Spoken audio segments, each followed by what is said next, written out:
নমস্কাৰ, মই মজিদ। বন্ধুসকল, পলকতে চাওক আজি সন্ধিয়াৰ 7টা গুৰুত্বপূৰ্ণ খবৰ। প্ৰথমটো খবৰ, কাইলৈ অসমত বিধানসভা নিৰ্বাচন আৰু কাইলৈ ভোট দিবলৈ যাওঁতে কি নথিপত্ৰ লগত লৈ যাব লাগিব চাওঁ আহক। কাইলৈ ভোট গ্ৰহণৰ পূৰ্বে ভোটাৰসকলৰ বাবে আহিছে জৰুৰী খবৰ। ভোট গ্ৰহণ কেন্দ্ৰলৈ যাওঁতে কি নিয়ম মানিব লাগিব ভোটাৰে, কি নথিপত্ৰ লগত লৈ যাব লাগিব চাওঁ আহক। প্ৰথমবাৰৰ বাবে এইবাৰ ভোটাৰে নিব নোৱাৰিব মোবাইল ফোন। মোবাইল ফোন নিষিদ্ধ কৰা হৈছে ভোট গ্ৰহণ কেন্দ্ৰত। আৰু এইবাৰ ইভিএমত প্ৰথমবাৰৰ বাবে থাকিব প্ৰাৰ্থীৰ ৰঙীন ফটো। প্ৰতিটো ভোট কেন্দ্ৰতে 100% ৱেব কাষ্টিঙৰ ব্যৱস্থা কৰা হৈছে। ভোট কেন্দ্ৰৰ পৰা 100 মিটাৰ দূৰত থাকিব লাগিব প্ৰাৰ্থীৰ বুথ। আৰু এটা ভোট কেন্দ্ৰত 1200 লোকৰ বাবে ভোট গ্ৰহণৰ ব্যৱস্থা কৰা হৈছে। ভোটাৰ কাৰ্ড অবিহনে আপুনি ভোটদান দিব পাৰিব বা ভোটদান সাব্যস্ত কৰিব পাৰিব। 12বিধ নথি পৰিচয় পত্ৰ হিচাপে অনুমোদন দিছে বা অনুমোদন জনাইছে নিৰ্বাচন আয়োগে। কি নথিপত্ৰৰ জৰিয়তে আপুনি ভোটদান সাব্যস্ত কৰিব পাৰিব বা ভোট দিব পাৰিব চাওঁ আহক।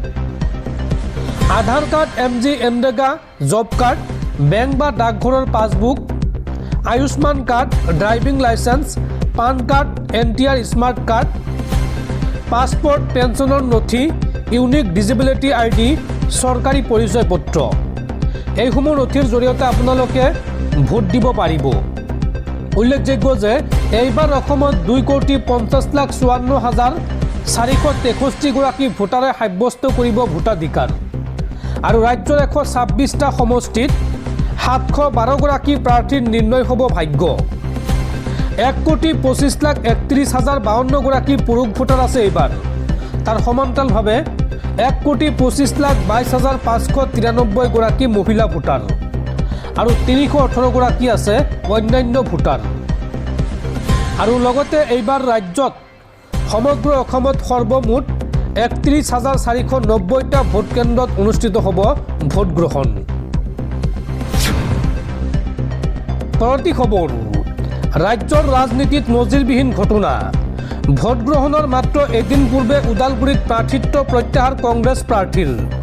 কংগ্ৰেছ প্ৰাৰ্থী সুৰেন দৈমাৰীয়ে প্ৰত্যাহাৰ কৰিলে নিজৰ প্ৰাৰ্থিত্ব, লগতে ত্যাগ কৰিলে কংগ্ৰেছ দল। ৰাজ্যৰ ৰাজনীতিৰ ডাঙৰ খবৰ, ৰাজ্যৰ নিৰ্বাচনত নজিৰবিহীন ঘটনা। ভোট গ্ৰহণৰ মাত্ৰ এদিন পূৰ্বে কংগ্ৰেছ প্ৰাৰ্থীয়ে প্ৰত্যাহাৰ কৰিলে নিজৰ প্ৰাৰ্থিত্ব। ওদালগুৰি সমষ্টিৰ কংগ্ৰেছ প্ৰাৰ্থী সুৰেন দৈমাৰীৰ প্ৰাৰ্থিত্ব প্ৰত্যাহাৰ। প্ৰাৰ্থিত্বৰ লগতে দল ত্যাগ কৰিলে প্ৰাৰ্থীগৰাকীয়ে। টিকট দিয়াৰ পিছত কংগ্ৰেছে সুৰেন দৈমাৰীক সঁহাৰি নিদিয়াৰ অভিযোগ উত্থাপন কৰি দল ত্যাগ কৰিছে সুৰেন দৈমাৰীয়ে। পৰৱৰ্তী খবৰ, ইৰাণৰ ওচৰত নতশিৰ আমেৰিকা। ইৰাণৰ স্বাৰ্থ মানি অৱশেষত যুদ্ধবিৰতি ঘোষণা মাৰ্কিন ৰাষ্ট্ৰপতি ডনাল্ড ট্ৰাম্পৰ। 2 সপ্তাহৰ বাবে যুদ্ধবিৰতি ঘোষণা কৰা হৈছে। এই 2 সপ্তাহত সকলো ধৰণৰ আক্ৰমণ বন্ধ ৰাখিব সকলো পক্ষই। লগতে তাৎক্ষণিকভাৱে খুলি দিয়া হ'ব হৰমুজ প্ৰণালী। 2 সপ্তাহৰ বাবে যুদ্ধবিৰতি পশ্চিম এছিয়াত। ইৰাণৰ সৈতে মাৰ্কিন ৰাষ্ট্ৰপতি ডনাল্ড ট্ৰাম্পৰ যুদ্ধবিৰতি ঘোষণা। আজি নিশা এটা সভ্যতা বিনষ্ট হ'ব বুলি দিয়া ধমকিৰ পিছতে যুদ্ধবিৰতি ঘোষণা কৰিছে ডনাল্ড ট্ৰাম্পে। ট্ৰুথ ছ'চিয়েল নামৰ সামাজিক মাধ্যমত এই ঘোষণা মাৰ্কিন ৰাষ্ট্ৰপতি ট্ৰাম্পৰ। 2 সপ্তাহৰ বাবে সকলো ধৰণৰ বোমাবৰ্ষণ বন্ধ ৰাখিব সকলো পক্ষই, অৰ্থাৎ 14 দিনৰ বাবে যুদ্ধবিৰতি ঘোষণা কৰা হৈছে। লগতে তাৎক্ষণিকভাৱে খুলি দিয়া হ'ব হৰমুজ প্ৰণালী। ট্ৰাম্পে জনোৱা মতে এই 2 সপ্তাহত স্থায়ী শান্তিৰ বাবে কাম কৰিব আমেৰিকাই। ইৰাণৰ পৰা 10 দফীয়া শান্তিৰ প্ৰস্তাৱ লাভ কৰা বুলি জনালে মাৰ্কিন ৰাষ্ট্ৰপতি ডনাল্ড ট্ৰাম্পে। ইৰাণৰ প্ৰস্তাৱ কাৰ্যকৰী কৰিব পৰা বিধৰ বুলি উল্লেখ ৰাষ্ট্ৰপতি ট্ৰাম্পৰ।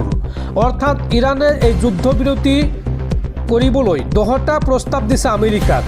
আৰু ইৰাণৰ এই 10টা প্ৰস্তাৱ মানি লৈ যুদ্ধবিৰতি ঘোষণা কৰিছে ট্ৰাম্পে।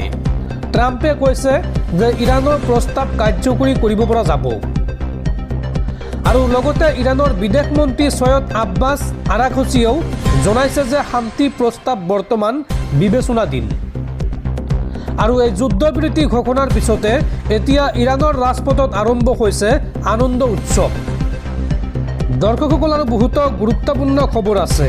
তাৰ আগতে আপোনাক জনাওঁ যে যদি আপুনি এতিয়ালৈকে এইটো ভিডিঅ'ত লাইক কৰা নাই তেন্তে এতিয়াই ভিডিঅ'টোত লাইক কৰি দিয়ক আৰু এনেকুৱা ধৰণৰ ভিডিঅ'সমূহ নিতৌ চাবলৈ চেনেলটো ছাবস্ক্ৰাইব কৰি কাষত থকা বেল আইকনটো প্ৰেছ কৰি ৰাখক।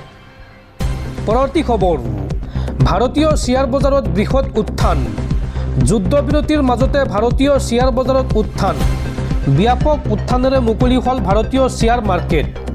সেন্সেক্স আৰু নিফটিত দেখা গ'ল ব্যাপক উত্থান। 2500ৰো অধিক পইণ্টত সেন্সেক্সত উত্থান আৰু নিফটিত উত্থান ঘটিল 700ৰো অধিক পইণ্টত।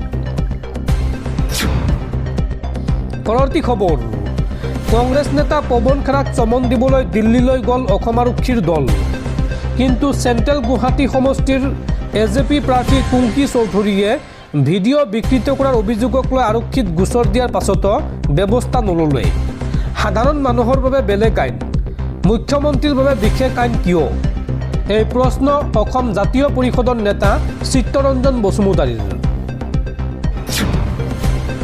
পৰৱৰ্তী খবৰ, ৰাজ্যৰ বিধানসভা নিৰ্বাচন পৰিদৰ্শন কৰিবলৈ অসমত উপস্থিত বিশ্বৰ 7খন দেশৰ প্ৰতিনিধি। 12গৰাকীকৈ প্ৰতিনিধিয়ে এইবাৰ পৰিদৰ্শন কৰিব ৰাজ্যৰ নিৰ্বাচনী ব্যৱস্থা। ইজিপ্ত, মেক্সিকো, পৰ্তুগালৰ পৰা আহিছে পৰ্যবেক্ষক।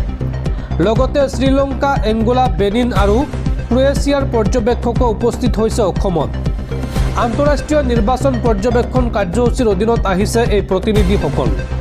লোকপ্ৰিয় গোপীনাথ বৰদলৈ আন্তৰ্জাতিক বিমানবন্দৰত অৱতৰণ প্ৰতিনিধি দলৰ। পৰৱৰ্তী খবৰ, ভাৰতত ইলন মাস্কৰ টেছলাৰ তথৈবচ অৱস্থা।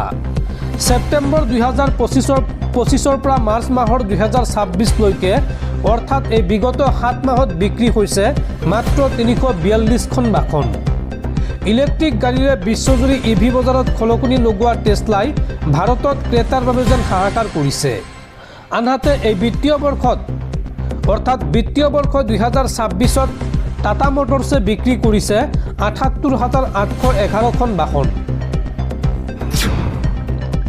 পৰৱৰ্তী খবৰ, জ্যেষ্ঠ কংগ্ৰেছ নেত্ৰী তথা প্ৰাক্তন কেন্দ্ৰীয় মন্ত্ৰী মহচিনা কিদৱাইৰ দেশবহান। 93 বছৰ বয়সত শেষ নিশ্বাস ত্যাগ নেত্ৰীগৰাকীৰ। আৰু এই জ্যেষ্ঠ কংগ্ৰেছ নেত্ৰীগৰাকীৰ মৃত্যুত কংগ্ৰেছ নেতা ৰাহুল গান্ধীকে ধৰি কংগ্ৰেছৰ নেতাকৰ্মীৰ শোক প্ৰকাশ। পৰৱৰ্তী খবৰ, মাৰ্কিন ৰাষ্ট্ৰপতি ডনাল্ড ট্ৰাম্পক ব্লেকমেইল কৰাৰ অভিযোগ উত্থাপন ইজৰাইলৰ প্ৰধানমন্ত্ৰী বেঞ্জামিন নেতানিয়াহুৰ বিৰুদ্ধে। এপষ্টিন ফাইলৰ গোপন ৰেকৰ্ডিং ব্যৱহাৰ কৰি ট্ৰাম্পক ব্লেকমেইল নেতানিয়াহুৰ। এই বিস্ফোৰক অভিযোগ উত্থাপন কৰিছে আমেৰিকাৰ প্ৰাক্তন বিদেশ সচিব এণ্টনি ব্লিনকেনে। পৰৱৰ্তী খবৰ, সাৱধান ৰাজ্যবাসী। নিৰ্বাচনী বতৰৰ মাজতে প্ৰকৃতিয়ে ল'ব পাৰে কাল ৰূপ। যিকোনো মুহূৰ্তত ৰাজ্যত আহিব পাৰে প্ৰচণ্ড ধুমুহা বৰষুণ আৰু এই সন্দৰ্ভত ৰাজ্যৰ কেইবাখনো জিলাত এলাৰ্ট জাৰি বতৰ বিজ্ঞান কেন্দ্ৰৰ। ৰাজ্যত পুনৰ বতৰে ল'ব পাৰে ভয়ংকৰ ৰূপ। ৰাজ্যৰ কেইবাখনো জিলাত বজ্ৰপাত, ধূলি ধুমুহাৰ আগজাননী। প্ৰতি ঘণ্টাত 40ৰ পৰা 50 কিলোমিটাৰ গতিৰে ধুমুহা অহাৰ সম্ভাৱনা। বহুকেইখন জিলাত বজ্ৰপাত ধুমুহাই ল'ব পাৰে কাল ৰূপ। কামৰূপ মেট্ৰ, বৰপেটা, গোৱালপাৰাত ধুমুহাৰ লগতে বজ্ৰ পৰাৰ সম্ভাৱনা আছে। লগতে আৰু কোন কোন জিলাত এলাৰ্ট জাৰি কৰা হৈছে চাওঁ আহক। বাক্সা, চিৰাং আৰু কামৰূপ জিলাতো বজ্ৰপাত ধুমুহাই ল'ব পাৰে কাল ৰূপ। লগতে ধেমাজি, ডিব্ৰুগড়, তিনিচুকীয়া, কাৰ্বি আংলং, নগাঁও, হোজাই, পশ্চিম কাৰ্বি আংলং, ডিমা হাছাওত বজ্ৰপাত আৰু ধুমুহাৰ আগজাননী বতৰ বিজ্ঞান কেন্দ্ৰৰ। এই জিলাকেইখনৰ উপৰিও ৰাজ্যৰ আটাইকেইখন জিলাতে কম বেছি পৰিমাণে বৰষুণৰ সম্ভাৱনা আছে। এই কথা জনাইছে বতৰ বিজ্ঞান কেন্দ্ৰই। পৰৱৰ্তী খবৰ, যিকোনো মুহূৰ্তত গ্ৰেপ্তাৰ হ'ব কংগ্ৰেছ নেতা পৱন খেৰা। এইবাৰ পৱন খেৰাক বিচাৰি হায়দৰাবাদ পালেগৈ অসম আৰক্ষীৰ দল। কংগ্ৰেছৰ জ্যেষ্ঠ নেতা পৱন খেৰাক বিচাৰি অসম আৰক্ষীৰ দেশজুৰি অভিযান। মঙলবাৰে দিল্লীলৈ গৈছিল পৱন খেৰাক বিচাৰি, কিন্তু সেই সময়ত নিজৰ বাসগৃহত উপস্থিত নাছিল পৱন খেৰা। আৰু আজি পুনৰবাৰ অসম আৰক্ষীৰ আন এটা দল হায়দৰাবাদলৈ গৈছে পৱন খেৰাক বিচাৰি।